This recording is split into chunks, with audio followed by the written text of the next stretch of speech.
Oi, galera! Vamos conhecer algumas máquinas simples. Provavelmente você já deve ter usado uma tesoura para cortar algum papel, ou ter usado um abridor para abrir uma garrafa, ou até mesmo ter usado um alicatinho de unha para fazer as unhas, ou utilizado uma pá, ou ter brincado em uma gangorra, né? Ou ter usado um varal de roupa. Ou ter visto aí um guindaste em alguma construção, tá? Então, esses são alguns exemplos de máquinas simples que estão presentes na nossa vida. Embora essas máquinas simples passem, né, desapercebidas pelo nosso cotidiano, mas estão sempre presentes para cumprir uma função ou para servir de base para outras máquinas, né, que são mais complexas. Basicamente, essas máquinas simples funcionam para poder alterar a força, ou até mesmo, né, mudar o sentido dessa força. Uma das primeiras máquinas simples na história da humanidade foi a roda.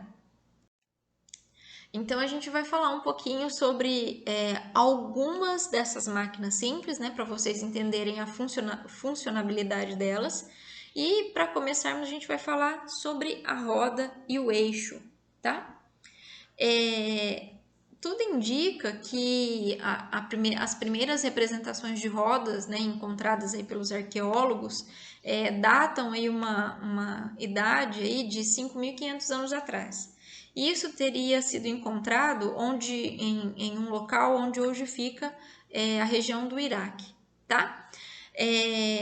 Essa primeira aí representação de roda, gente, ela pareceria, né, ter sido feita de 3 placas de madeira, cortada em formato arredondado e mantido junto por ripas. Então, um pouquinho diferente das rodas que nós conhecemos hoje, né? E aí também existem algumas representações que já foram encontradas aí pela utilização com os chineses. Os Olmecas, que era um povo que viveu no sul do México, também foram achados aí em algumas representações, né, dessas rodas. E aqui tudo indica, esses Olmecas usavam essas rodas, né, para fazer brinquedos para as crianças e eram feitas de pedra maciça. Então daria o formato de roda, né, porém utilizando pedras, tá? Mas aí esse pessoal não utilizavam as rodas para uso prático, né, para a vida, né, diária. Era mais utilizados mesmo para brinquedos. E aí bem mais tarde, lá na Idade Moderna, depois apareceram, né, as inovações no uso de materiais para inventar, né, que foi inventado aí, que mudou a cara da roda e fez com que ela ganhasse aí muito mais eficiência. Então, nós temos aqui uma representação para vocês verem mais ou menos como eram as primeiras rodas, né? De pedra, depois de madeira maciça, e aí até chegar, né, o pneu emborrachado, e aí o formato da roda que nós temos atualmente, né? Ô, gente, pensa se a gente for pensar assim, na história da humanidade, pensa como seria o deslocamento desse povo num período que não tinham carroças, não tinham bicicletas, trens, não tinham meios de transporte, né? Então a roda, ela propicia o deslocamento, né, com maior praticidade das pessoas e das mercadorias, não é? E um dos motivos para essa facilidade é que ao utilizar a roda, gente, o movimento ele acontece sem deslizamento. Como assim? É só você pensar na diferença entre deslizar com um tênis nos pés e deslizar com patins. Qual é mais fácil? O patins que tem as rodas, não é? Então, mas não é só essa vantagem, né? Permitir o movimento sem deslizamento. existe também a vantagem dessa roda estar acoplada em um eixo. E aí ela também ser capaz de alterar as forças. Então deixa as coisas um pouco mais leves, né? E muito mais fáceis de serem transportadas. Bom, alavanca.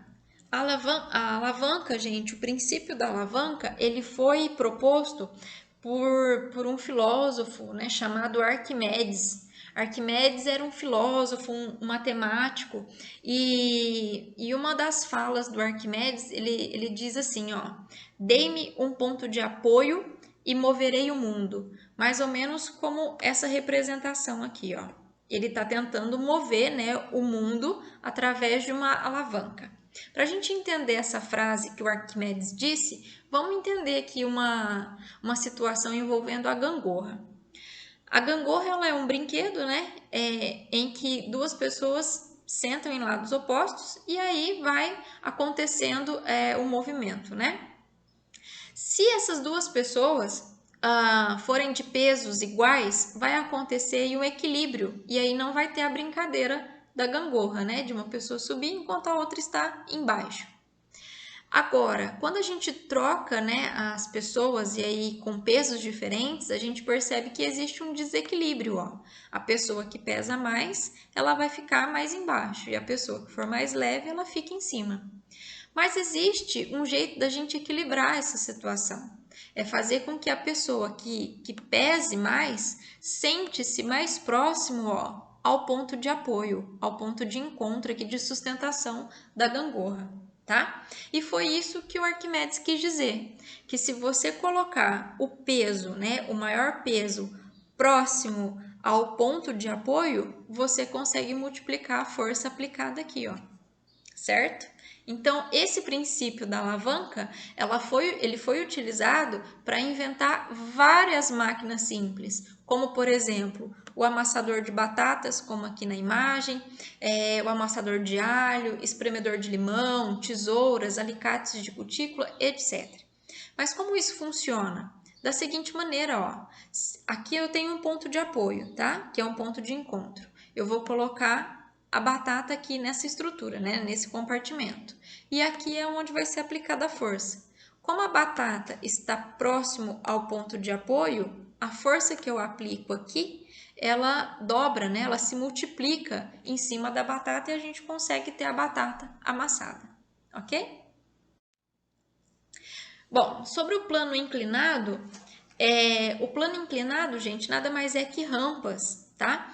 E aí, na rampa, a força necessária para a gente levar um objeto pesado é maior do que a necessária para ele ser erguido. Então, funciona assim, ó. Percebam que aqui eu tenho uma rampa. Essa rampa, ela é menos inclinada, né?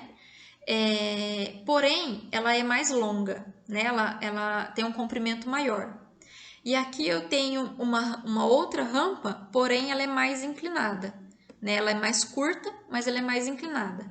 A força que, por exemplo, uma pessoa cadeirante vai fazer para subir nessa rampa que é mais inclinada vai ser maior do que a força que ela faria se a rampa fosse menos inclinada, tá? Então, normalmente as rampas que a gente conhece, elas são mais longas, porém menos inclinadas, para facilitar aí a quantidade de força, tá? A força utilizada para subir vai ser menor. E aí, quando eu tenho dois planos inclinados juntos, né, grudados, eu tenho o formato de cunha. Essa cunha ela é utilizada aí nas facas e nos machados, ó. Um plano de um lado, um plano inclinado do outro. Quando a gente junta, eu tenho então o formato da cunha. E a cunha, quando você coloca a força aqui, ó, por exemplo, numa madeira, ela tem a capacidade de distribuir força para os lados opostos. Então, para cá e para cá, para o outro lado, né? E aí você tem, no caso aí, a madeira, né, sendo dividida ao meio. A rosca também ela tem a ver com um plano inclinado. Na realidade, ela é um plano inclinado que foi envolvido por um eixo. Então, por exemplo, ó, o parafuso seria o eixo, né? E a rosca seria o plano inclinado. É como se a gente pegasse um lápis e envolvesse esse lápis com um pedaço de papel em formato triangular, tá? Esse formato, ele possibilita que a rosca, né, a força que a gente coloca aqui na rosca, ó, seja distribuída, né? Seja multiplicada e seja distribuída. Então, a gente consegue, por exemplo, furar colocar, né, um prego na parede, por exemplo. E as polias? As polias, elas também são chamadas de roldanas, tá? São rodas que giram em torno de um eixo, que normalmente são acionadas por um fio, ou uma correia, ou uma corda, tá? Elas servem tipicamente para elevar objetos, para mudando a direção da força aplicada, ou quando são usadas duas ou mais polias, né, eu vou ter uma força aí multiplicada. Então, por exemplo, ó, aqui nós temos o mastro de um navio, tá? Aqui mostrando as polias, ó, puxada aí por cordas, né, ou correias. E aí, para a gente entender, chama a atenção de vocês aqui para a ilustração, ó. Aqui eu tenho, no caso, uma polia que está fixa, certo? Eu tenho o peso e aqui vai ser o local onde eu vou colocar a força para mim puxar e suspender esse peso. Eu posso, gente, para me ajudar, né, a distribuir essa força, pode ser incluído nesse sistema uma segunda polia, que é a polia que nós chamamos de móvel. Quando eu tenho, por exemplo, essa polia móvel, móvel porque ela está suspensa, tá? Ao contrário dessa polia fixa que está presa. Quando eu coloco uma polia móvel, eu consigo dividir o peso, né? O peso aqui, ó, por 2. Então, vai ficar bem mais leve. Agora, eu posso também colocar uma segunda polia móvel. E aí, então, eu consigo dividir o peso, né? Por 4. Então, vai facilitar mais ainda. Ou eu posso colocar uma terceira polia. E aí eu consigo dividir o peso por 8, certo? Então, cada polia que eu coloco, cada polia móvel que eu coloco, eu consigo dividir o peso por 2. Essas polias, elas são utilizadas em construções para poder, por exemplo, levantar um saco de cimento, tá? Então, é muito mais fácil você puxar uma cordinha e fazer o saco de cimento subir, como aqui no caso da polia, é como se eu tivesse colocado o saco de cimento amarrado aqui e exercer uma força, tá? Do que eu pegar o saco de cimento e jogar para cima, que vai me custar muito mais força. E aí, para a gente encerrar, eu tenho uma imagem aqui de um arado, que é uma máquina, né, que é utilizada para um instrumento utilizado na agricultura para poder arar o solo, né, descompactar o solo e propiciar um melhor desenvolvimento para as raízes. E aí essa máquina, ela é constituída de várias máquinas simples. Então, por exemplo, dá para a gente ver aqui, ó, a roda, né, a cunha, né, os planos inclinados e tem toda uma engrenagem aí de polia também, tá certo? Espero que vocês tenham gostado das máquinas simples. Muito obrigada e até mais!